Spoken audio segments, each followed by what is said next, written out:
Hey guys, Dre here, back at it once again, and welcome to the final episode of Season 2 of Dre TV. And, yeah, we've come a long way here. 20 episodes in Series 2. We added in some music, some additional editing notes, and things like that, and I'm very proud of where the series has been.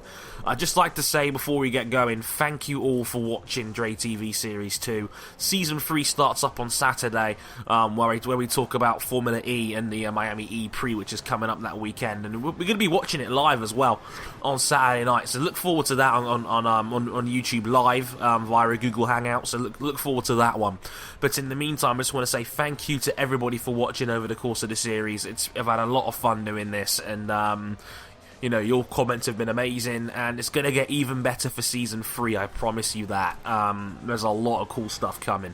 So in the meantime, this is a big one. I'm probably going to run out of voice and vocal cords by the time I'm finished with this video, but this is going to be my big 2015 season preview video, where I break down every team going into the season, which officially, I guess, starts tomorrow. Pardon me. But hopefully, with a little bit of luck, we'll get through it. I've still got a little bit of a cold at the moment, so I'm not quite 100%, but I'm going to soldier on and push through this, because I really want to get this one sorted.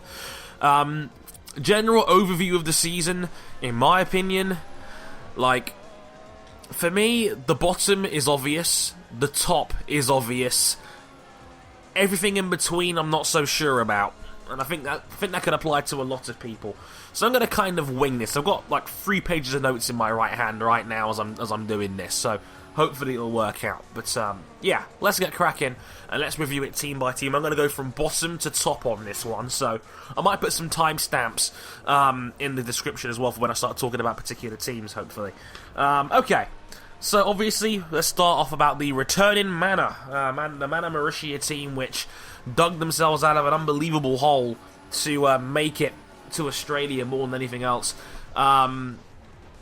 It's quite an incredible story. The team, as you know, was on the brink of collapse during the off-season last year, but they were bailed out at the 11th hour, and it was from a surprising source. It was Stephen Fitzpatrick, who owns an energy firm in the United Kingdom, and he and a group of something like 200 investors combined their funds to be able to give Mana enough money to make it back onto the grid.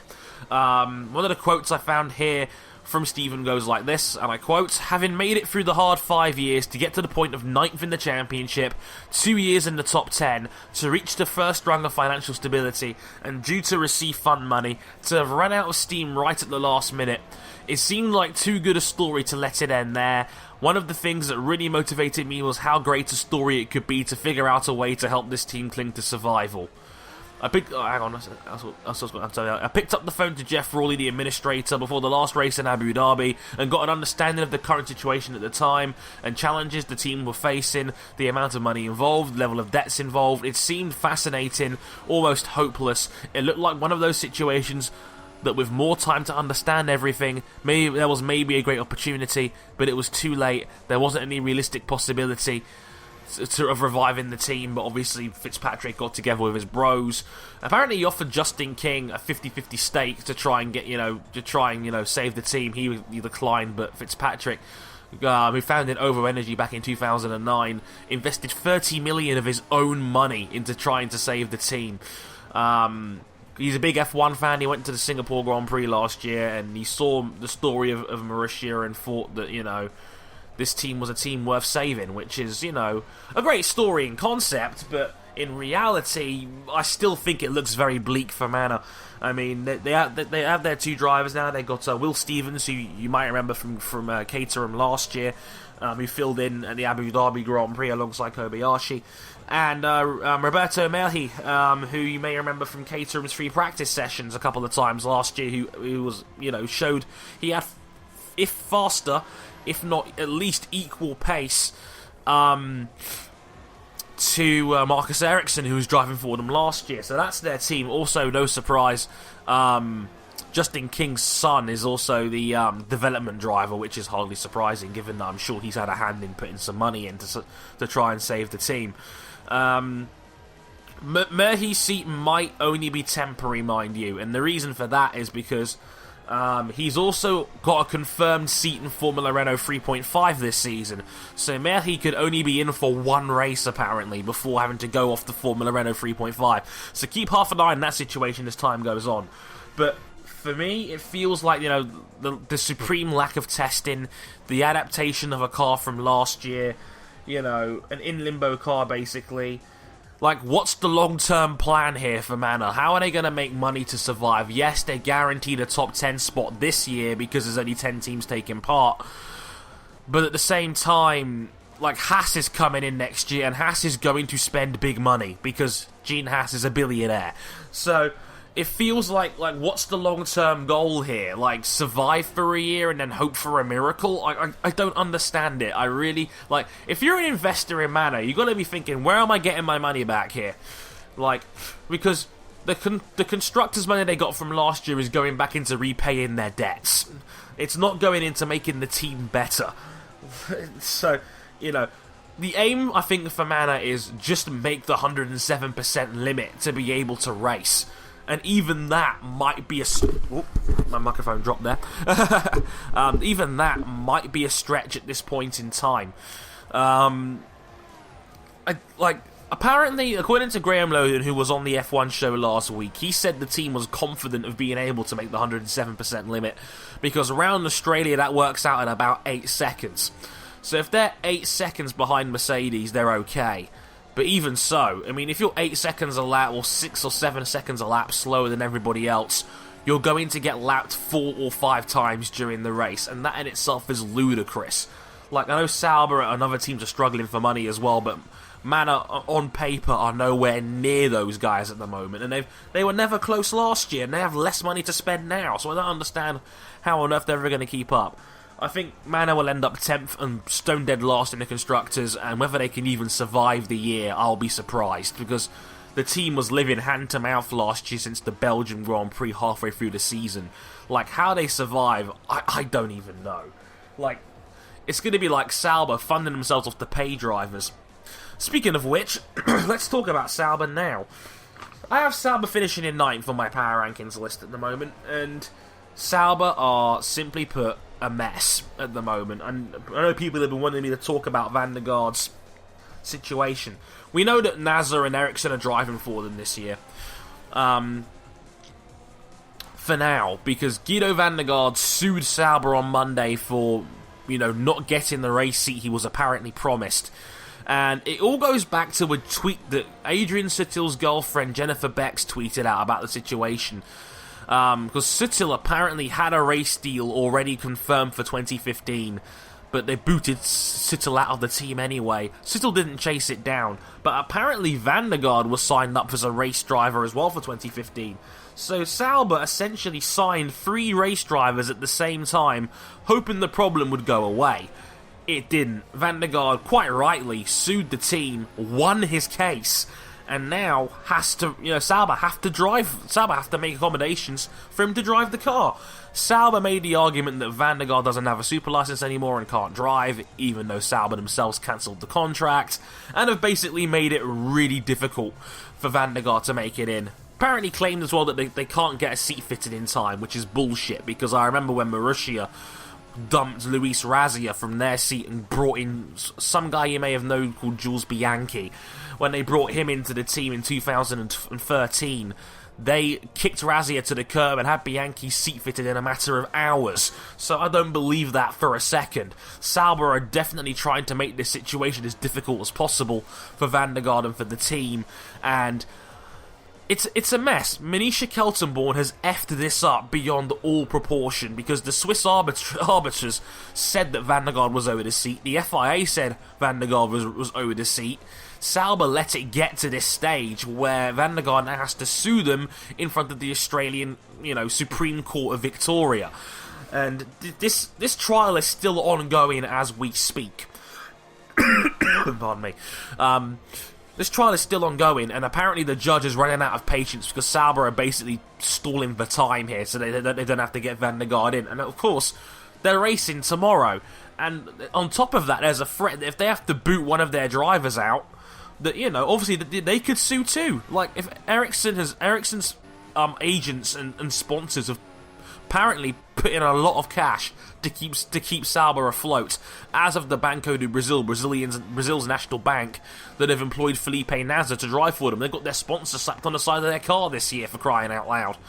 So Sauber are in a real pickle, and it doesn't look like there's a realistic solution to any of this besides swallowing up a lot of cash. They're going to have to pay off one of their drivers, more than likely, to accommodate Van der Garde and to, you know, compensate Nasr or Ericsson for not having a seat. It's a disastrous situation, and it makes it all the more shocking when you realise Manisha Keltenborn is a trained lawyer herself. You'd think she'd be an expert in writing out contracts and getting this shit right. If anything, it's the complete opposite. She's got it completely wrong. It's like putting David Moyes in charge of Manchester United again. It's just a dreadful situation, and Manisha has completely messed this up. A shame because I think Manisha's one of the better team managers in Formula 1. One of my more likeable team managers in Formula 1, and someone who gets it for the most part, but clearly doesn't get how to sign a contract. Having 3 drivers under contract at the same time seems like a hellacious cock-up. And, yeah, just an awful situation for Sauber, and a team who was already struggling, and have 2, well, let's say unproven drivers, because Ericsson drove for Caterham and sent some quite hefty repair bills back to the team last year, and was bottom of the... Well, he wasn't bottom, he was actually, I think, 19th in the Drivers' Championship, because he had the 11th place at Monaco and fluked that one. And Felipe Nasr was runner-up in GP2 last year, behind Jolan Palmer. Pardon me. So, it's not a particularly strong team. The team was struggling last year for reliability. You know, they looked solid in testing, but I have to wonder, were they running low fuel loads on purpose so they could get more sponsors? It doesn't look good for Sauber at the moment, and I'm not convinced on their speed at all. So, yeah, they're in some hot water, and that's probably going to keep going for a little while, yeah, more than likely. Next up, I'm going to look at Lotus. Force India. Force India first. And Force India, this could be a make or break year for Force India. They had cash flow problems earlier on in the off-season, and they were delayed in terms of payments towards their chassis builders, and they were so far behind that they had to... They couldn't get the 2015 car going until day 2 of the final test, so they only got 25% of available testing in their 2015 car. Like, I don't know what you're going to get from testing the 2014 car at a time like they did with Pascal Wehrlein and Sergio Perez in terms of testing, basically. I don't know what you're going to get by running last year's car. You got a brand new car waiting in the wings. They couldn't get it going until like I said, day 2 on the final test. So they've been playing catch up for a little while yet, but what compensates that is they've got one of the best driver pairings. Well, one of the best drivers in Nico Hülkenberg. I think this is a real make or break year for Sergio Perez. Perez has been a guy who everyone seems to have gotten excited about and hyped over, but there's not been a lot to show for it with Sergio. Like, I still feel bad over the McLaren situation where two years ago he had to go against Jenson Button and he was cut for Kevin Magnussen. And Magnussen wasn't really much better his debut year in 2014. But Perez got kicked to the curb, and he's gone into Force India, and he was beaten quite handily by Nico Hülkenberg last year. So, all this hype about Sergio from, back in his Sauber days in 2012, I think patience is going to start to turn on Sergio if things don't improve. He had a couple of landmark drives, but Perez has always been inconsistent, and he needs to start showing his mettle against better drivers, otherwise his career is going to be over. This is his 5th year in Formula 1 now, and he's not really been that impressive besides a couple of landmark performances. So this could be a big year for Perez, and a big necessary year. I feel bad for Hülkenberg, because if the car ends up being mediocre, because it is playing catch-up to the rest of the field in terms of development and testing, then Hülkenberg can miss out, because he was excellent last year. He had nearly 100 points, and I think was 8th in the championship. His best season in Formula 1 to date, and got into the top 5 on many occasions. So Force India's aim should be to crack the top 5 because they've been in 6th place for a couple of years now, but they need to beat a big team, and it just doesn't look like that's going to happen anytime soon. So I think Force India could be a team at risk because they just keep spinning their wheels up at the moment. I'd like to see Force India do well, but I think this could be a down year for them. Catching up on payments, catching up on development, and Force India are not a very good developing team in the first place. They've often struggled in that department because they've lost out to teams like McLaren in the long run when they were beatable. So we'll have to wait and see what happens with Force India, but I'm not convinced on them as a team at this point in time. Moving on to Lotus. Lotus with Pastor Maldonado and Romain Grosjean. They're a retained lineup from 2014, and I think Lotus are on the up a little bit. I think morale is good in the Lotus camp for the first time in a couple of years. The aero on the car looks better. I think Romain Grosjean has already come out publicly and said that 2015's car feels so much better than last year's. They have a new engine supplier in Mercedes. I think it's the first time in about 20 years that the Enstone team in Formula 1 is not on Renault power and has gone with Mercedes instead, which I think is going to inevitably be better for them because Mercs are the kingpin of engine power in the field at the moment. The drivers' reports seem positive. The reliability might be an issue because Pastor had a lot of red flags in testing, not because of his driving, but because of Lotus's engine problems and reliability issues a little bit here and there. But I think once Lotus get that down, I think they'll climb up a couple of spots on last year.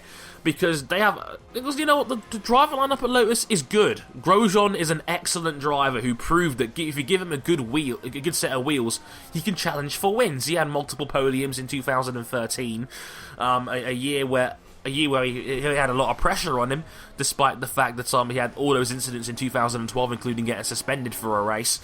He's bounced back from that and has proven that on a good day, Grosjean could be an excellent driver.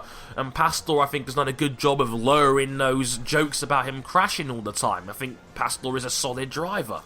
So the lineup is solid, the engine is better, the car seems stronger. Because it needs to be, because Lotus seemingly have never really recovered from having James Allison leave the team by going to Ferrari as their technical director, basically. So if the team can bounce back from that, I think they can score points semi-often, like Toro Rosso did last year. So if they can keep that going, I think they'll be in good shape. I think this area here, like between spots 8 and 5, I think are going to be very close. And I'm curious to see how it all shakes up in the end.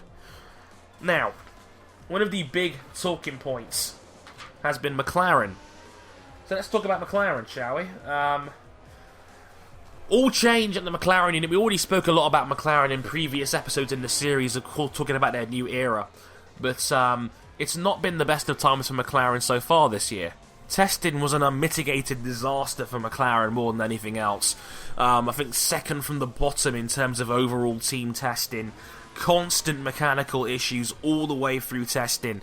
And obviously you had the Alonso concussion on top of that as well, which didn't help, and now he's out for the opening round in Australia at least, to avoid the impacts of second impact syndrome. So Magnussen will be filling in for the first round. I find it ironic that after all the talk about McLaren's driver lineups over the last 3 or 4 months, it ended up going back to where we started again with Button and Magnussen. Hooray! But all the talk of McLaren has been about potential more than anything else, and I think that's what the big story here is with Honda. You left the best engines in the field to go to Honda, who might give you more, but are going to take their time in the process by trying to get there. And that struggle is going to be something that, is going to be a concern.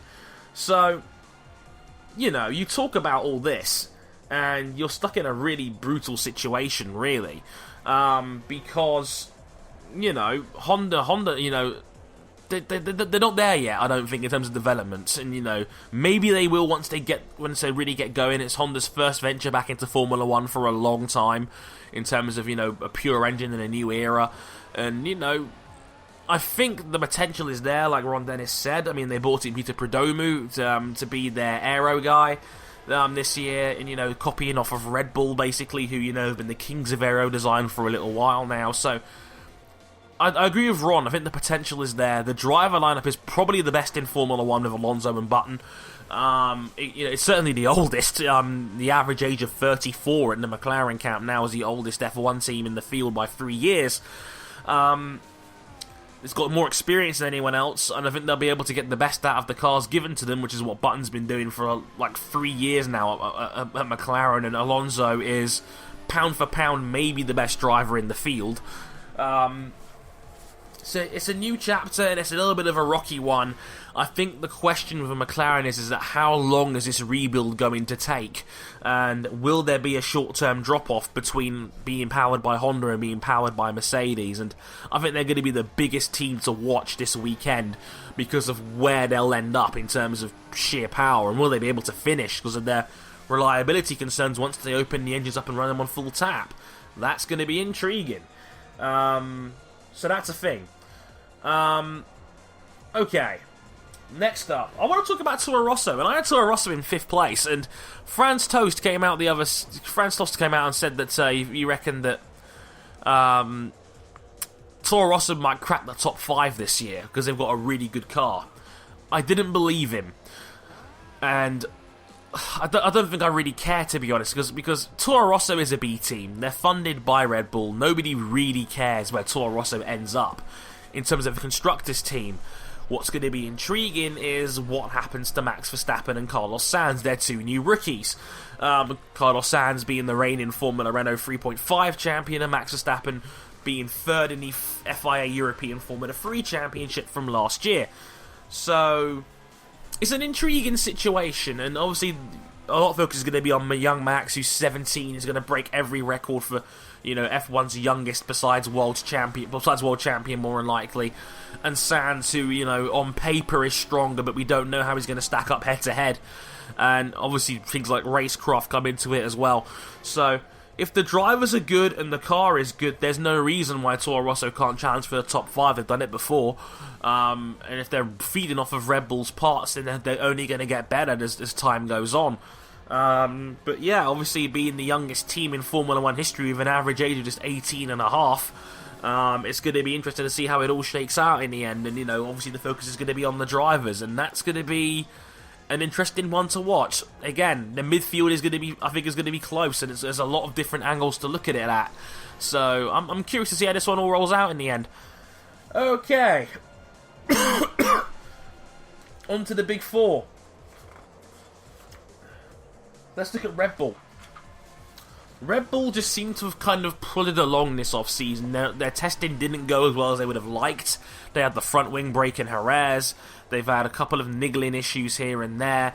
But Renault are more confident in their engines this year, but they still reckon they're behind on what Mercedes are. But Renault do feel more comfortable.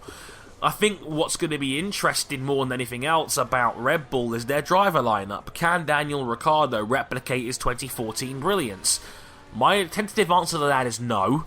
I think Ricciardo was a little bit lucky last year to that his 3 race wins last year came off as a result of Mercedes' incompetence or shenanigans in terms of other reliability problems, collisions, and Ricciardo being the right guy at the right time to pick up the pieces.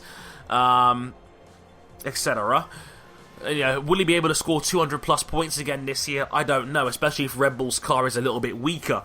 And then you've got Daniil Kvyat, who's still only 21 years old, 18 months ago was in GP3, and is now going to be driving for a headlining factory team in Formula 1, which is very intriguing. We don't know how well he's going to do. I think Daniil had flashes of brilliance last year, especially in qualifying for Toro Rosso, but I wasn't particularly impressed with his race pace. He still lost out in terms of points quite heavily to John-Eric Verne, 22-8, and Verne is a guy that people, rate quite highly, but also, sleep on quite a lot. And he lost out quite heavily to Verne in the end. So I know Toro Rosso wasn't the most reliable team last year, so it was a little bit unlucky where that's concerned. But I'm not convinced Kvyat is all he's cracked up to be. We'll have to wait and see. Maybe Red Bull's found another gem in Kvyat, because they chose him over Verne because Horner said that they reckon Kvyat's got more potential than Verne does. Even though Verne, when at Toro Rosso, was practically identical to Ricciardo. So you think, why not just have another Ricciardo and have two really, really good drivers who are still also quite young? I know Ricciardo's 26 and I think Verne is 24, 25, so I don't see why that would have been a problem, but they've gone with Kvyat thinking he's got more upside. I'm not entirely convinced on that. We'll have to wait and see. It's kind of a big limbo year for Red Bull. I mean, they're pinning a lot of their hopes on Renault. We know aerodynamically they're going to be strong. It's Adrian Newey's final car. He's very hit and miss on these things. Either he cracks the code or he end up getting a mediocre car. And if Renault's engines are still down, they're going to struggle, especially given that Ferrari have found another 80 horsepower in their engines. And of course, you've got a lineup which is a little bit more shaky. And again, I'm not convinced on Ricciardo repeating what he did last year.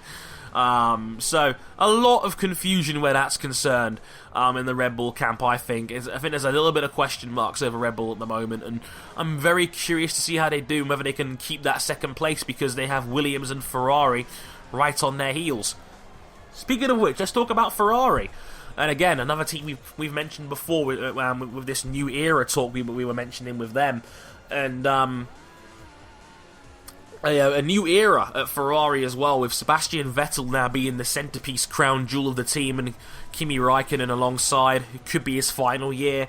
Räikkönen seems to like this year's car a lot more, as well as Vettel. I mean, he's in good spirits. He seems very happy to be there.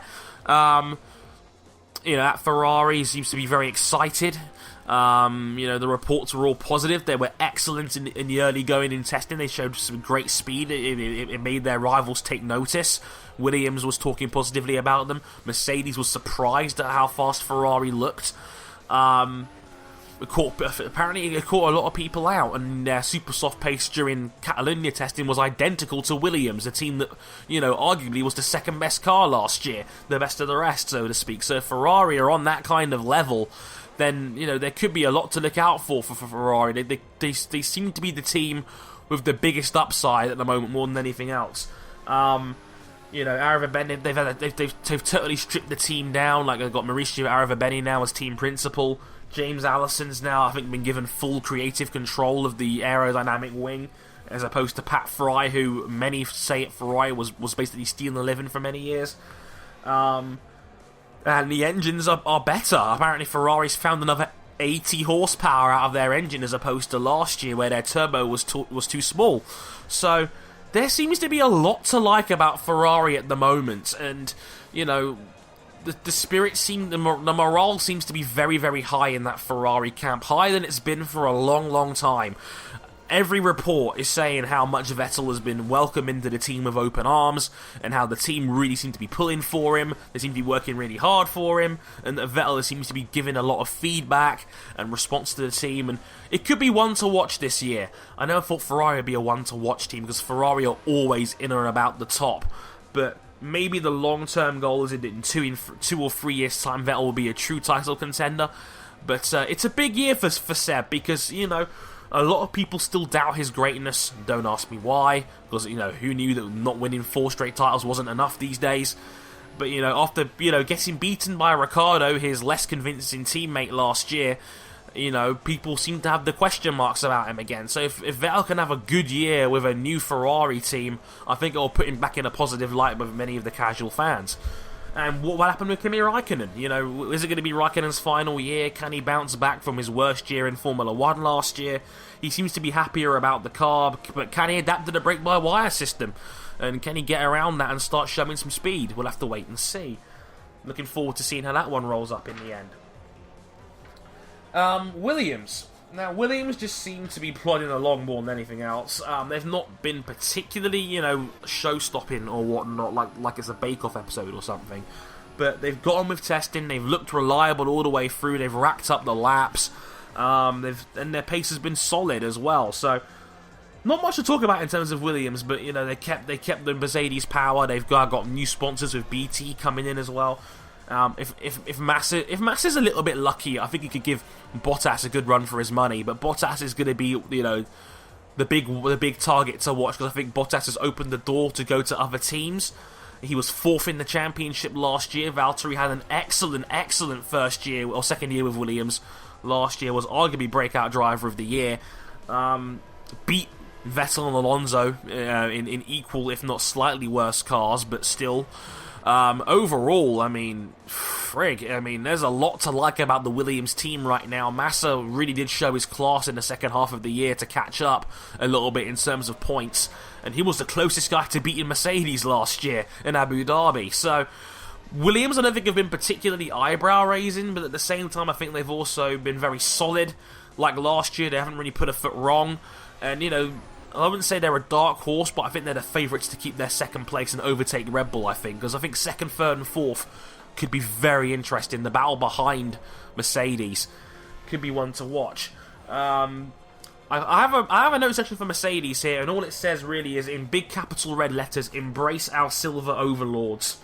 I have actually put money on Mercedes running the table and winning every single Grand Prix this year. They look completely dominant. I remember, like, Rosberg set a 122.7 on the soft compound tyre around Catalonia and said the lap was nothing special and didn't have his DRS wing open and it was faster than people on the super softs. Yeah, we're doomed. It's time to go home. Like, nothing is going to stop Mercedes this year, in my opinion. It's going to be Hamilton, Rosberg 2 for the title, and I think Hamilton will win. I think Hamilton's the better wheel-to-wheel driver, and even if he doesn't qualify as strong in the race, I think Hamilton is stronger than Rosberg. So, we'll have to wait and see where that's concerned, but I'm not convinced that Rosberg's going to be a title threat, in my opinion. And I think Mercs are going to crush the season again, and that's just the unfortunate deal of Formula 1 right now, where, you know, Mercedes have cracked the code, opened Pandora's box, and are just the dominant team to beat now, as opposed to Red Bull. You know, F1 fans want a competitive series, but we've replaced one dominant team for an even more dominant team. It's ridiculous how these things turn out in the end. But, yeah, not much to talk about with Mercs. They're just a team to beat still, and I don't think anything will beat them this year besides their own reliability, and I don't think that'll be a major problem for them this year, more unlikely. We'll have to wait and see. But whatever your thoughts are on the season, let me know. Are you excited for the season starting effectively tomorrow? How about Sauber's legal case with Guido van der Garde? I'd love to hear your thoughts as always. Until then, I've been Harrison101. I hope you guys enjoyed Dre TV Series 2. Thank you very much for watching, and I'll catch you guys next time. Sayonara.